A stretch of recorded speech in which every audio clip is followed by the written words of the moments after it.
ఆకాశ మహాకాశములు పట్టని దేవుడు నీలో నాలో నివసించాలని కోరుకొని పరలోకమును భాగ్యమని ఎంచుకొనకుండా తను తాను రెట్టులుగా చేసుకొని దాసుని స్వరూపము దాల్చి మరి యేసుక్రీస్తు ప్రభుల వారిగా ఈ లోకములో పుట్టినటువంటి దేవుడు.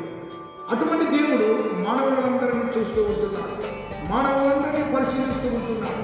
ఎవడు దీనుడై నలిగిన హృదయము గలవాడై నా మాట విని వణకుచుండునో అటువంటి వారిని నేను దృష్టించుచున్నాను. దేవుని నామమునకు మహిమ కలుగునుగాక.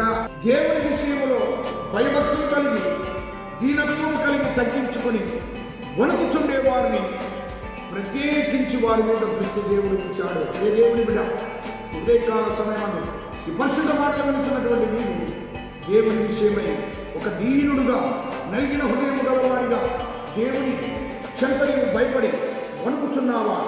నిజంగా దేవుడు నిన్ను దృష్టించుచున్నాడు, నీ వైపు చూస్తున్నాడు, నీ వైపు చూస్తున్నాడు, నీ వైపు చూస్తున్నాడు, అందరి వైపు చూస్తున్నాడు. ఆయన దృష్టించిన ఎడల నీకు ఆశీర్వాదమే.